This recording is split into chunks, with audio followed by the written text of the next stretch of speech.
All right, Shalom. First and foremost, I'd like to give all glory, honor, and praises to Yahweh, Bahashem, Yahweh Shai. Double honors to the apostle elders, the great millstone who rule well. And salutations to all you brothers out there pushing this word, love, truth, sincerity, and humility.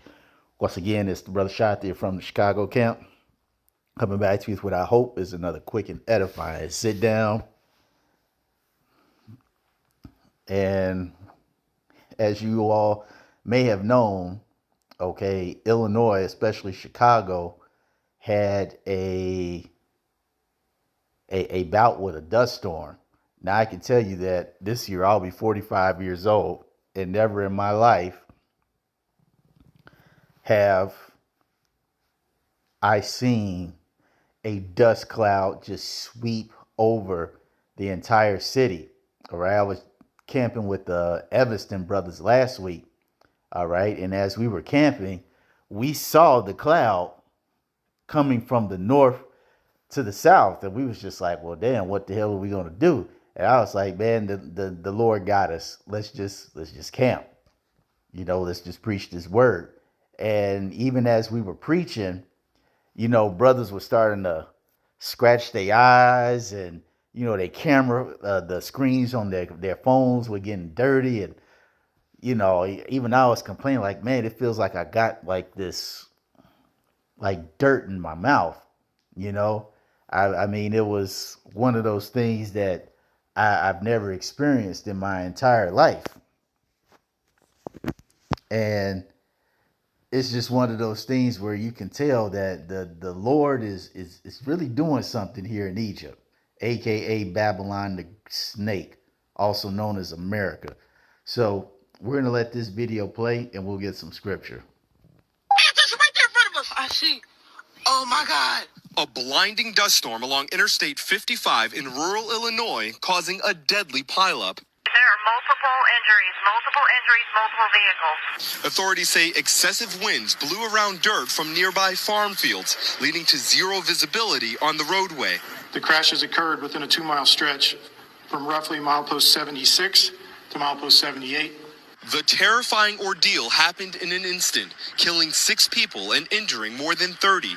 Overnight, state police identifying one victim, 88-year-old Shirley Harper, and releasing these new images confirming more than 70 vehicles were involved in the crash. There's another ambulance in front of us. The wild dust storm leaving behind an apocalyptic scene. Vehicles flipped over, others completely smashed. Tractor trailers engulfed in flames. Oh, God. Still blowing up. Over 30 agencies responded. This is a difficult scene, something that is very hard to train for, something that we really haven't experienced locally. Officials say these kinds of dust storms are not uncommon, but the number of vehicles and casualties is very unusual.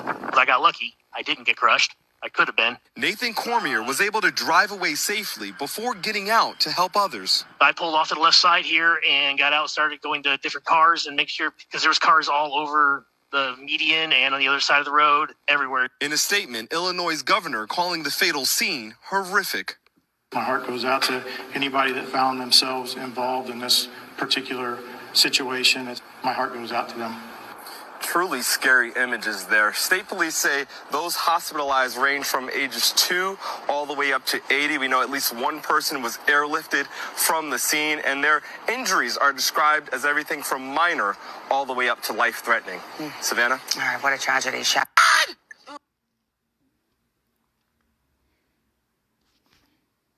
brings me to 2 Ezra 9:1.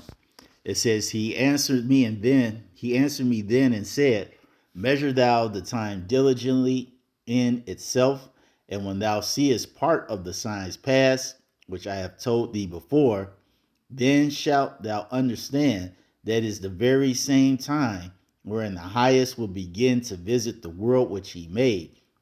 It says, Therefore, when there shall be seen earthquakes and uproars of the people in the world, then shalt thou well understand that the Most High spake of those things from the days that were before thee, even from the beginning. Okay? And as we all know,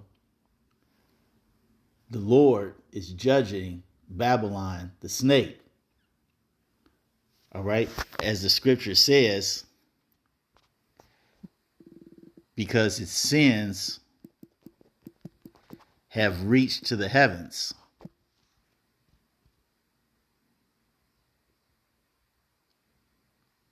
Revelation 18 and 4. It says, and I'm going to start at 4, Revelation 18 and 4. And I heard another voice from heaven saying, come out of her, my people, that ye be not partakers of her sins, and that ye receive not of her plagues.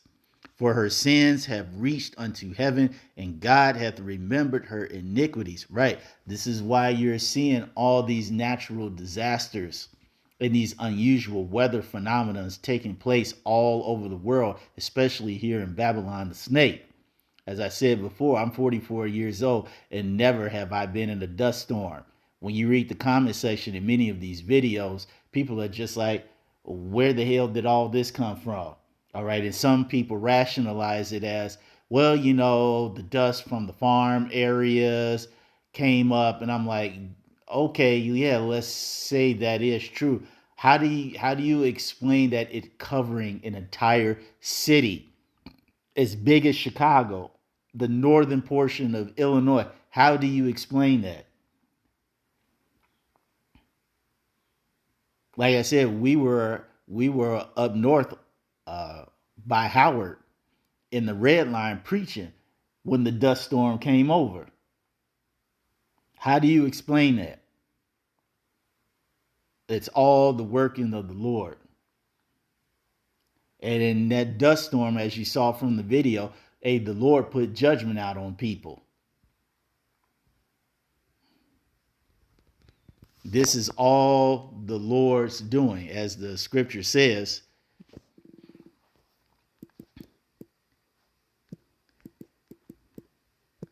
Is there evil in the city? I think it's in Amos. Amos 3 and 6. And it says, shall a trumpet be blown in the city and the people not be afraid? Shall there be evil in the city and Yahweh hath not done it? Because you have to remember, Yahweh Ba'ashem Yahweh Shai, the Lord of hosts, the power that created everything, okay, he's in charge of the elements and the weather as well. So if the Lord wants to send a dust storm over an entire state, he can do such a thing. The thing is, it wasn't just in Illinois. It was in Nebraska. It was in a few other places.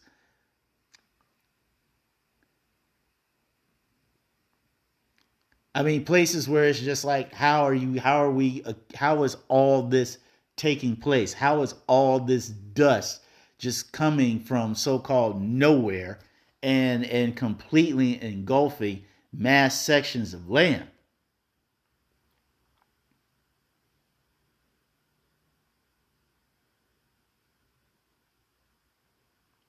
As I said before, people are talking about they've never seen such a phenomenon in their entire life.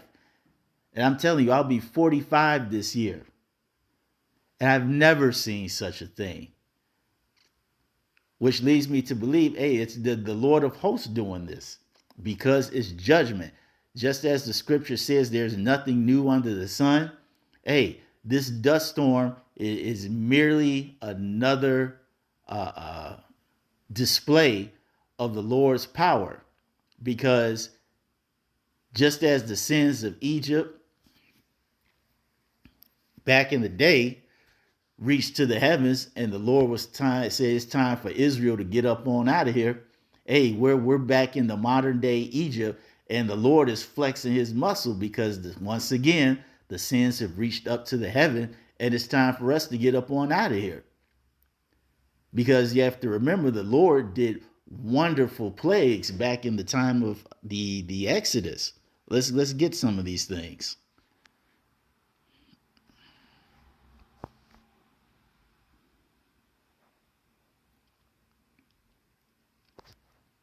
I think it starts at 7.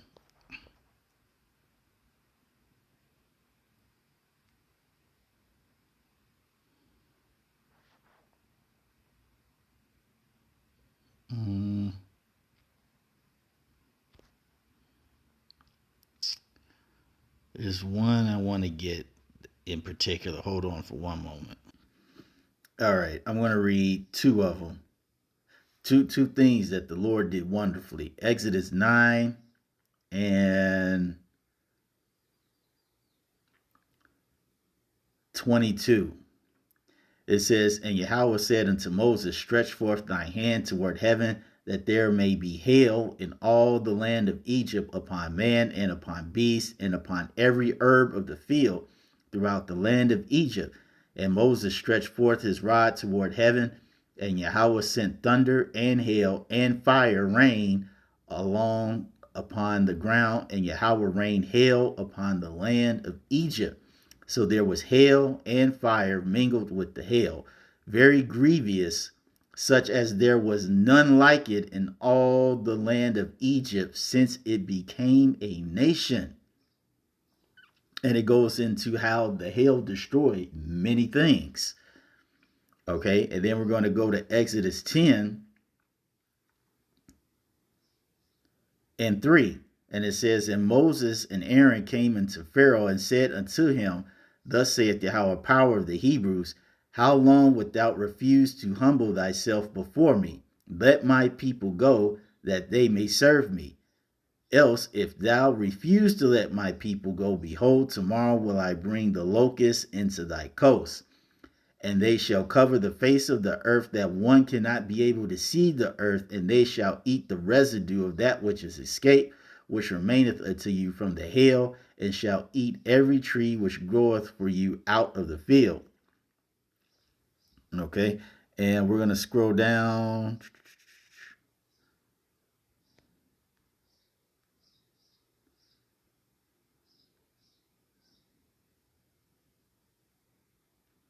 To verse 12. And it says, and Yahweh said unto Moses, stretch out thy hand over the land of Egypt for the locusts, that they may come up upon the land of Egypt and eat every herb of the land, even all that the hail hath left. And Moses stretched forth his rod over the land of Egypt, and Yahweh brought an east wind upon the land all that day and all that night. And when it was morning, the east wind brought the locusts, and the locusts went up over all the land of Egypt and rested in all the coast of Egypt. Very grievous were they. Before them there was no such locust as they, neither after them shall be such. Okay, so if the Lord did these things, which we can fathom because we've seen hail, we've seen bad hailstorms, we've seen locusts cover lands. There was a big one in Nevada a couple of years ago. Okay, we have seen these things. So it's not a big deal for the Lord to bring a dust storm upon the land. And as I mentioned earlier, the reason why the Lord is bringing such calamities and plagues upon Babylon the snake, Egypt, America, is because they are holding captive the children of Israel, and they refuse to let them go. And the wickedness that they have not only done to us, but the land and many other people, it has reached up to the heavens, and the Lord is displeased. Therefore, he's visiting the earth with his wonderful plagues. And the thing is, the Lord is still going to do worse than that. If you all thought that big car pile up and a few folks getting injured with something, the Lord has a lot more in store for Babylon the state. So stay tuned. So that's all I wanted to say on this. I hope you all were edified. Till the next time, we're going to say Shalom.